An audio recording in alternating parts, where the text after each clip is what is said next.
Hey, what's up, everybody? It's Matt here with Tanks Lawn Maintenance. It is currently 7:45 p.m. Tuesday evening, February the 13th, 2024, year of our Lord. How y'all like my new threads, man? I got me some new business shirts printed up. Just went and picked them up today. If you're in the Augusta area, I highly recommend Blue Ribbon Awards. They are in the old Hometown Sports building right next to the Kroger on Columbia Road. If you're from the Augusta area, don't be driving all the way from doggone Ontario or something like that just to come down here and get some shirts, man. That's just stupid, you know. But hey, if that's what you want to do, dog, it is what it is. But anyhow, man, this is the logo that my little boy made. My little boy, he's a freaking genius when it comes to computers, and so he made this up for me. And the T right there, I don't know how well you can see that. I don't have my glasses on, man. I'm blind as a bat, but I don't know how well you can see that, but that's actually a wooden cross, the T. And of course I've got Titus 2:13 on there. That's one of my life verses in the Bible, you know. So, watching and waiting for the glorious appearing of our great God and Savior, Jesus Christ. And that is referring to the rapture of the church. And, you know, that's another story for another day. But that really is what I look forward to every day, man. I look up every single day. But anyway, man, that's not what this video is about. I wanted to hop on here, man, and my full-time job, man, it never this is a never-ending deal with my full-time job, man. I'm telling you. When I don't know if I told y'all, but it was back in December. It was right before Christmas. I want to say it was the week before Christmas. On a Wednesday morning, I got there, and my truck was overweight by about 3,000 pounds. And I had done warned my supervisor twice. I told him first time I told him, I said, hey, man, this truck's overweight. You need to do something about it. I can't be going down the road like this, man. This is dangerous. The second time, it was overweight by about, I don't know, 1,500, 2,000 pounds, somewhere around in there. And I told him, I was like, look, this is the last time I'm going to tell you, man. I'm just going to be straight up honest with you. If this truck's overweight, next time it's overweight, I'm leaving it sitting here, and y'all going to have to deal with it. Came in the very next Wednesday, sure enough, that thing was overweight by about 3,000 pounds. I called the dispatcher, let him know what was going on, and the rest is history. But ever since that day, man, they've been messing with me. And I really think that has something to do with the whole ordeal last week. With not, you know, they had nothing to do with me catching COVID, of course, but everything that followed that, you know, as far as days off and things like that, I think that had a lot to do with it, man. I think I truthfully believe they're trying to push me out. But come to find out, when I got back to work yesterday, our shuttle driver told me, he was like, dude, he thought that, he didn't know I had COVID. He thought that I called out because I came in and saw my load that Wednesday. Because Wednesday is when I tested positive for COVID, and I was sick that morning. But he said, man, I thought you called out because your truck was overweight, man. He said, I was going to call you and just give you a heads up because I didn't want you to waste your gas and come in and have to turn around and come back. And I said, no, I didn't even go to work, dude. I woke up and felt like my eyeballs were about to fall out of my head. And I just called in sick immediately. And he was like, oh, well, your truck was between 21 and 22,000 pounds. And that don't sound like a lot, you know, but we're on 28-foot trailers, pup trailers. And the load limit or the weight limit is significantly lower than what it is on a 36 or a 48 or a 53-foot trailer. And plus, we're on single axle trailers. We're not on double axle trailers or tandem axles, whatever you want to call them. So that's a big deal, man. And you know, I don't know. personally, I've gotten an overweight ticket when I worked at Budweiser, and the owner, you know, Budweiser, AB Beverage here in Augusta, man, it's a family-owned business, and the owner's a great guy. They're Christian folks, and they try as hard as they can to do right by everybody, and that's honestly probably the best place I've ever worked. And it's just, with a small business like that, you know, you can't afford to pay what some of your corporate companies can pay. And when I had my third child, I had to jump ship, man. I had to go make more money. It just wouldn't have been fair for me to ask for more money when they couldn't afford to give everybody else a raise, you know.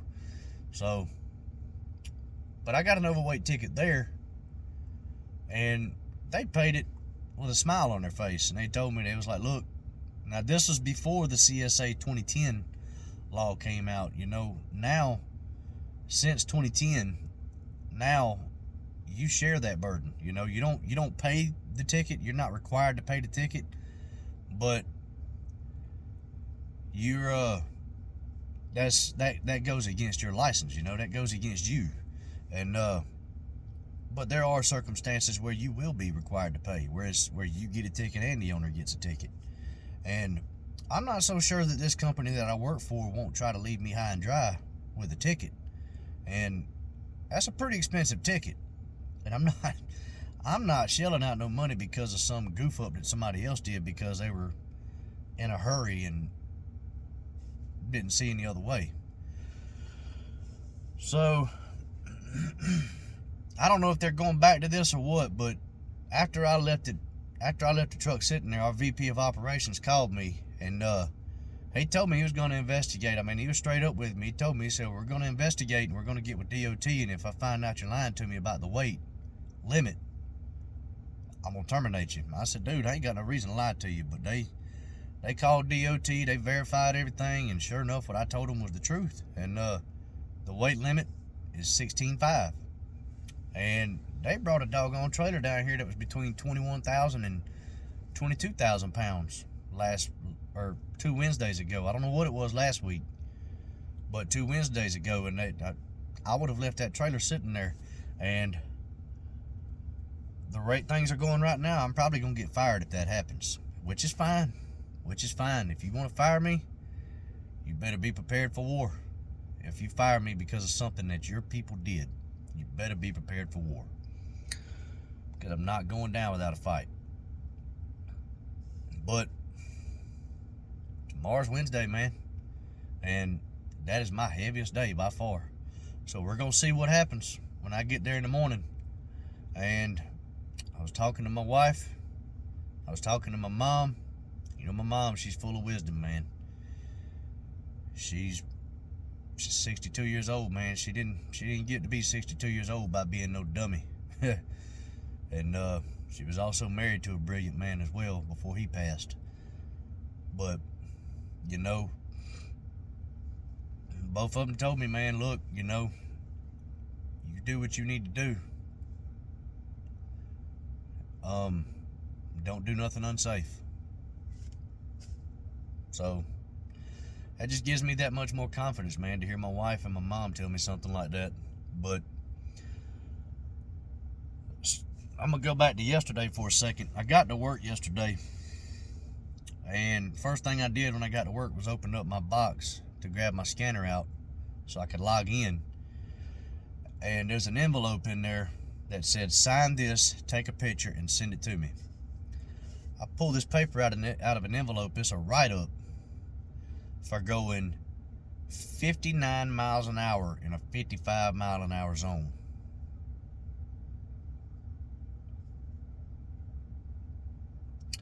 I've gotten tickets for doing 20 miles over the speed limit. I've gotten in a wreck when I was doing 20 miles over the speed limit. Never got written up for any of that. But you're gonna write me up for doing 4 miles over the speed limit on an interstate? Okay. I know where this is going, and I know what this is. I'm not signing this write-up. I'm just not gonna do it. From now on, my policy is for myself. And, you know, it's gonna be this way until I either get fired or until March 28th. I will not answer a phone call for anyone else in management at this job. I will not answer a phone call for anyone in the sales department for anyone at this job. If anyone other than a driver needs to speak to me, or if anyone other than a customer needs to speak to me, they can speak to me through text. That way there is documentation and a paper trail of anything that is said. I will not answer the phone for no man at this full-time job ever again. Don't know how long that's gonna last. But I look at it like this. This company does not pay my phone bill. I'm not required to do anything. I'll speak to anybody through text, and I'll speak to anybody face to face, outside of work, talking about something other than work. But if I'm at work, you want to talk to me, text me. I don't care if you're standing right in front of me. I'm not talking to you. We're going to text. There's going to be a paper trail.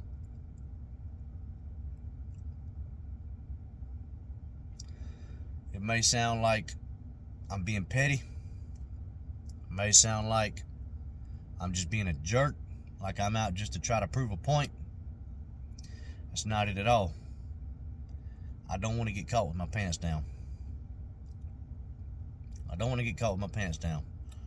If I lose my job today, I'll be fine. I will. I'll be fine. We have enough put back. I'm going full-time in 6.5 weeks. I'll be fine. But I have never been fired from a job before. And more than anything else, it's gonna badly hurt my feelings, my pride, whatever you want to say. That's gonna hurt my pride. And I know I shouldn't be a prideful man, but I don't know any man that doesn't have self-pride to some extent. I've never been fired. I've been laid off from a company during the recession of 2008, 2009, but I didn't get fired. And no, that company wound up shutting the doors. That's why we got laid off. But I've never been fired, man. I've always been an overachiever at any job I've ever done. I've always gone above and beyond as far as pleasing customers. I do everything I'm asked. I don't call into work. I come in. If I'm not there 30 minutes early, I'm late. That's the way I look at it. That's the way I always have been. That's the way I always will be. And 10.5 years, man. Never called in. Never been late. Here it is. I get COVID. They take every single sick day I have. If I call out one more time this year. Now, granted, this is February. Okay, it's February. We're still in the beginning of the year. We're 2/3 of the way through the first quarter of 2024. Okay, month number 2 out of 12 in 2024. I have 0 sick time left. I have 0 call outs left. If I call out one more time, I am terminated instantly. What if I wasn't planning on going full time? Boy, I'd be in some trouble. I'd be in some trouble. I'd be hunting for a job right now. But you know what, man? If I've said it once, I've said it 100 times. God is good, man. He's gotten me this far. He's not going to leave me nor forsake me. And I told a woman down in Baxley, Georgia at Plant Hatch this morning that I was talking to one of my customers. It's a very sweet Christian woman. She is the epitome of a Christian woman. Southern Christian woman. She's just so sweet, man. I could talk to her for hours. I really could. And when I told her everything that was going on, how they did me last week, how they did me yesterday, and all of this, and probably what's going to happen tomorrow, she just looked at me, grinned, and kind of laughed for a second. And she was like, "Tank, I told you when you got in that wreck last September that was God telling you it is time to go. It is time to leave this company. And it's time for you to step out and trust Him. I told you that. But now He's telling you, you want to do things your way? That's fine. We're going to do things your way. You're going to learn one way or the other to trust me." I think she's right, guys. I think she's right. I think God is trying to tell me something here. But you know what? You go back and look at the book of Jonah. It took him being swallowed up into the belly of a fish because he refused to go talk to the Ninevites, because he just knew they were wicked, man. He went and talked to them. They repented. Everything was good. They were saved. Jonah was good. He was saved. God restored him. Something tells me that I just need to start listening to my Father, man, and do what I'm told. But we're gonna find out, man. We're gonna find out. Y'all stay tuned, man. This could get very interesting. It really could. And it's a it's a soap opera. It really is, man. This is like an ongoing soap opera. What is this? I guess this is The End Is Near Part 4. The End Is Near Part 5. I don't know. But hey, we're gonna keep doing it, man. We're gonna keep it going. But hey, look here, it's Tuesday. I gotta get off here. It's after 8 o'clock now. I gotta get ready to get into bed. We're gonna see what happens. But man, I hope y'all are having a good week so far. I know some of y'all in the country have already started mowing. I'm hearing reports that over there on the West Coast, out California, Oregon, Washington, places like that, Utah, Arizona, New Mexico, I'm hearing that the grass is already green out there and that people are mowing full time, full schedule right now. But if any of y'all are out there, man, look, I hope y'all have a good week. Hope everything's been good for you so far this week. And man, look here, for all of you guys that are getting into it, starting up this year, man, good for you. God bless you, and I wish y'all the best of luck. I really do, man. I hope y'all kill it in 2024. And for this week here, all you guys that are already doing it, man, I hope y'all kill it this week, and I hope it's been good to you thus far. But look here, man, I'm hop off here, and I will catch y'all on the next one. If I have an update before the next one, I will catch y'all on the update. But until then, y'all know the deal. Y'all keep cutting that grass and keep making that money. I'll let y'all. Bye.